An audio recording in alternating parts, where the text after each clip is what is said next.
Abstract. This article examines the fundamental shift in the relationship between age and life satisfaction across 21 Western European countries. Drawing on over 5 decades of data. Where life satisfaction once followed a U-shaped pattern, lowest in midlife, this relationship has now disappeared. In 13 Northern European countries, life satisfaction now rises with age, while in 6 Southern European countries, it declines with age. Driven partly by improving youth labor markets since 2015. These findings have significant implications for organizational talent management, employee well-being strategies, and public policy approaches to mental health across the lifespan. Organizations must recalibrate their well-being interventions to address distinct generational needs, with particular attention to young workers in Northern Europe and midlife workers in Southern Europe. This article synthesizes the empirical evidence and provides actionable guidance for practitioners navigating this new well-being landscape. For decades, practitioners and policymakers operated under a well-established understanding: life satisfaction followed a predictable U-shape across the lifespan, bottoming out around age 50. Blanche Flower and Oswald. 2008. This pattern, documented across more than 600 published papers, shaped everything from corporate well-being programs to mental health resource allocation. Organizations designed midlife interventions knowing this demographic faced the greatest well-being challenges. That understanding no longer holds. Recent evidence reveals a fundamental transformation in how well-being varies across age groups in Western Europe. The U-shape has vanished, replaced by patterns that vary dramatically by geography and present new challenges for organizations and policymakers. In Northern Europe, young workers now report the lowest life satisfaction, while in Southern Europe, an unexpected rise in youth well-being has created a different well-being landscape entirely. This shift matters profoundly for practice. Human resource professionals allocating well-being budgets, healthcare administrators planning mental health services, and policymakers designing age-specific interventions all require updated frameworks. The stakes are considerable: workforce productivity, healthcare costs, employee retention, and organizational culture all hinge on understanding and responding to these generational well-being patterns. This article synthesizes new empirical evidence from Western Europe, drawing primarily on over 2 million observations from Eurobarometer surveys spanning 1973 to 2024. Supplemented by multiple validation datasets. We identify distinct country clusters, examine potential drivers of change, and provide evidence-based guidance for organizational and policy responses. The European life satisfaction landscape. Defining life satisfaction in contemporary context. Life satisfaction represents individuals' cognitive evaluation of their lives as a whole, a global assessment distinct from momentary happiness or specific domain satisfactions. Researchers typically measure it through self-report questions asking respondents to rate overall life satisfaction on numerical scales. The Eurobarometer surveys, for instance, use a 4-point scale asking, on the whole, are you very satisfied, fairly satisfied, not very satisfied, or not at all satisfied with your daily life? While seemingly simple, these measures capture meaningful variance in individual well-being that correlates with objective life circumstances, predicts future behaviors, and responds to interventions. Understanding patterns in life satisfaction provides organizations with actionable intelligence about workforce well-being that extends beyond traditional engagement metrics. The historical U-shape and its recent disappearance. Prior research consistently documented a U-shaped relationship between age and life satisfaction across dozens of countries. Blanche Flower and Oswald. 2008. Young adults reported relatively high well-being, satisfaction declined through midlife, typically reaching a nadir around age 50, then recovered in later years. This pattern held across diverse cultures, economic contexts, and measurement approaches. Analysis of Eurobarometer data from 1973 through 2009 confirms this historical pattern across all examined Western European countries.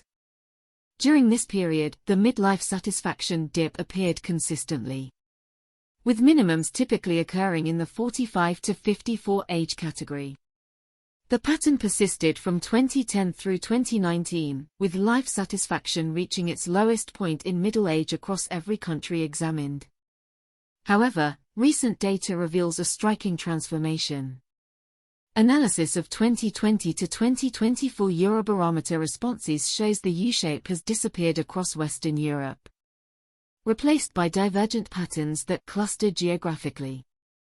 Organizational and individual consequences of shifting age well-being patterns. Organizational performance impacts. The transformation in age well-being patterns creates distinct challenges and opportunities for organizational performance. Where well-being concentrates or deteriorates has direct implications for productivity, innovation, retention, and healthcare costs. Northern European challenges. In countries where life satisfaction now declines with youth, organizations face potential productivity losses among their youngest workers, often those in critical early career development phases. Research links lower life satisfaction with reduced job performance, higher absenteeism, and elevated turnover intentions. Organizations in these markets may experience difficulty attracting and retaining early career talent without targeted interventions. Southern European dynamics. Conversely, the rising life satisfaction among young workers in Southern Europe, driven partly by dramatically improved labor market conditions since 2015, may provide organizations with a more engaged early career workforce. Youth unemployment in Greece, for example, fell from 50% in 2015 to 22.3% by 2024. This improved opportunity landscape appears to have boosted young workers' well-being, potentially benefiting organizational performance. Cross-generational implications. The vanishing U-shape also means organizations can no longer assume midlife workers face the greatest well-being challenges. Resource allocation models built on historical patterns may now misallocate support, missing emerging needs among younger cohorts while overinvesting in midlife populations whose well-being has relatively improved. Individual well-being and stakeholder impacts. The well-being consequences extend beyond organizational boundaries to affect employees as individuals, their families, and broader communities. Evidence from related research streams documents deteriorating mental health among young people beginning around 2013, Twenge et al. 2019, manifesting in increased anxiety, depression, and, in some contexts, rising suicide rates. The Eurobarometer patterns suggest this deterioration has continued in Northern Europe but may be stabilizing or reversing in Southern Europe. For individuals navigating early careers in Northern European contexts, lower life satisfaction may compound other challenges, housing affordability pressures, delayed family formation, and economic uncertainty. The implications ripple through families and communities, potentially affecting birth rates, social cohesion, and long-term economic growth. Meanwhile, Southern European youth experiencing rising well-being amid improved labor markets demonstrate the powerful connection between opportunity and subjective well-being. This suggests interventions targeting structural economic conditions, not just individual coping strategies, may prove most effective. Evidence-based organizational responses. Organizations seeking to support employee well-being across the age spectrum can draw on emerging evidence to design targeted, effective interventions. The following approaches show promise for addressing the distinct challenges facing different age groups and geographical contexts. Age-differentiated well-being programming rather than one-size-fits-all approaches. Organizations should tailor well-being support to the specific challenges facing different age cohorts in their operating contexts. Youth-focused interventions in Northern Europe. Given evidence of declining well-being among young workers in Northern European contexts, Organizations should consider structured early career development pathways that provide clarity, mentorship, and realistic advancement opportunities. Addressing young workers' concerns about economic security and career progression. Financial wellness programs targeting issues particularly salient for young workers, student debt management, first-time home buying support, and retirement savings. Education. Social connection initiatives that build workplace community, potentially mitigating isolation that may accompany remote or hybrid work arrangements. Mental health literacy and access programs normalized across the workforce but with particular outreach to younger cohorts. Unilever has implemented comprehensive early career development programs across its European operations, including structured mentorship, cross-functional project opportunities, and transparent career pathways. These initiatives recognize that younger workers value growth opportunities and clarity alongside traditional compensation. Midlife support in Southern Europe.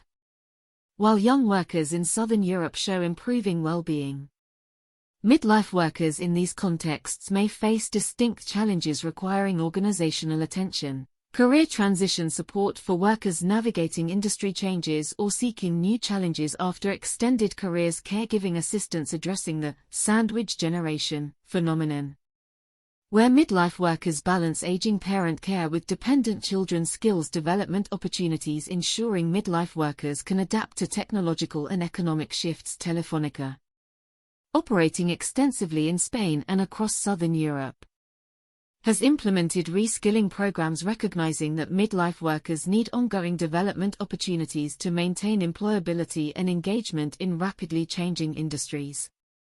Labor market interventions and employment security. The striking correlation between improved youth labor markets in Southern Europe and rising young worker well-being points to the fundamental importance of employment, opportunity and security. Organizations can support well-being through practices that enhance employment security and opportunity, quality apprenticeship and graduate programs that provide genuine skill development and realistic pathways to permanent employment.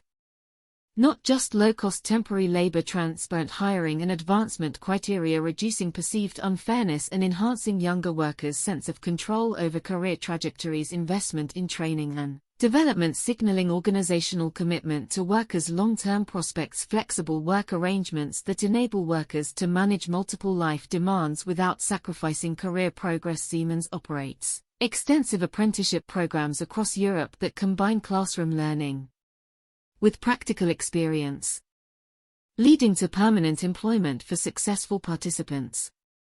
These programs provide young workers with valued skills, income security, and clear career pathways, elements likely to support well-being alongside employment outcomes. The evidence from Southern Europe suggests that improvements in objective labor market conditions, lower unemployment, better job quality, clearer opportunity structures, can substantially improve young workers' subjective well-being. While individual organizations cannot single-handedly transform labor markets, they can adopt practices that enhance opportunity and security for their own workforces. Communication and transparency strategies. How organizations communicate about well-being, opportunities, and support can substantially affect employee perceptions and actual well-being outcomes. Effective practices include regular, transparent communication about organizational performance, strategy, and how individual roles contribute to success, particularly valuable for younger workers seeking meaning and connection to broader purpose. Clear articulation of advancement criteria and timelines reducing uncertainty and enabling workers to plan career development. Honest dialogue about challenges and constraints building trust even when organizations cannot meet all employee preferences. Accessible information about available well-being resources ensuring awareness extends beyond those already inclined to seek support. ING Group, operating across Northern Europe, has implemented comprehensive internal communication strategies that prioritize transparency about organizational direction, performance, and individual contribution. This approach recognizes that clarity and honesty, even when delivering difficult messages, can support well-being by reducing uncertainty and building trust. Technology and digital well-being. The deterioration in youth well-being beginning around 2013 has coincided with widespread smartphone adoption and intensive social media use, raising questions about technology's role. While evidence of causality remains contested, organizations can prudently address potential digital well-being concerns, digital boundaries and norms that discourage after-hours email or messaging, particularly for younger workers who may feel pressure to maintain constant connectivity. Training on healthy technology use addressing both productivity and well-being dimensions. Mindful deployment of workplace collaboration tools. Avoiding creating environments of constant distraction and shallow engagement. Support for digital detox and offline social connection through in-person team activities, walking meetings, and technology-free spaces. Volkswagen implemented email policies limiting after-hours contact for certain employee groups, recognizing that constant connectivity can undermine well-being and work-life boundaries. While policy details matter, the principle that organizations should actively manage digital demands rather than assuming unlimited availability has potential well-being benefits. Comprehensive mental health support systems regardless of age pattern specifics. Organizations should implement robust mental health support accessible to all employees but designed to reach those most at risk. Effective comprehensive approaches include normalized access to professional mental health services through employee assistance programs, covered health benefits, or on-site resources. Manager training in recognizing and responding to well-being concerns without stigmatizing or overstepping professional boundaries. Peer support networks that leverage social connection as a well-being resource. Regular well-being assessment and monitoring enabling early identification of emerging concerns. Integration of well-being into performance management and talent development conversations, making it a legitimate topic rather than a taboo. Deloitte has implemented mental health training for managers across its European practices, recognizing that frontline leaders often serve as the first point of contact for employees experiencing well-being challenges, combined with expanded clinical resources and efforts to reduce stigma.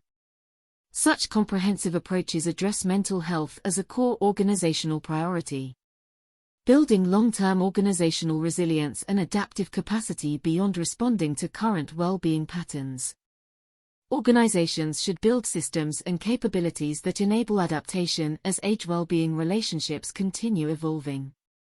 Continuous monitoring and insight generation. Organizations cannot rely on static assumptions about which employee populations face the greatest well-being challenges.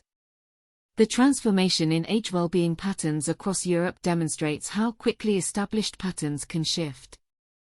Building adaptive capacity requires regular well-being assessment across demographics using validated measures that enable tracking changes over time. Disaggregated analysis examining well-being patterns by age, tenure, function, location, and other relevant dimensions rather than reporting only overall averages. Integration with operational metrics linking well-being data to performance, retention, absenteeism, and healthcare utilization to identify meaningful patterns. External benchmarking comparing internal patterns to relevant labor markets and industries to contextualize findings. Feedback mechanisms enabling employees to voice concerns and identify emerging issues before they manifest in quantitative metrics. Organizations should view well-being monitoring as analogous to financial reporting, a regular, systematic process that informs strategic decisions rather than an occasional survey exercise. Organizational learning and knowledge systems as well-being patterns shift.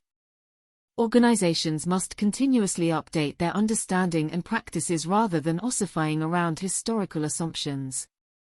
Supporting organizational learning requires documentation and evaluation of well-being interventions, assessing what works, for whom, under what conditions. Knowledge sharing across units and geographies enabling faster diffusion of effective practices. Engagement with external research and evidence incorporating new findings from academic and practitioner communities into internal practice. Experimental mindsets treating well-being initiatives as opportunities to learn, not just programs to implement. Cross-functional collaboration bringing together HR, operations, finance, and other functions to address well-being as a shared organizational priority. Organizations that build strong learning systems around well-being will adapt more effectively as patterns continue evolving.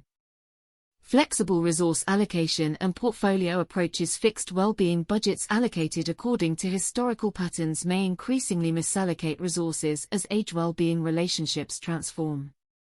More adaptive approaches include portfolio models maintaining diverse well-being initiatives targeting different populations and needs rather than concentrating resources on single programs. Flexible reallocation mechanisms enabling resources to shift toward emerging needs as monitoring reveals changing patterns. Decentralized decision authority allowing local leaders to adapt global well-being frameworks to specific unit contexts and demographics. Experimentation budgets dedicating resources to testing new approaches before scaling widely. Regular program review and sunset processes ensuring resources devoted to less effective initiatives can be redirected. Adaptive resource allocation enables organizations to respond effectively to changing needs without constant budget battles or wholesale program redesigns.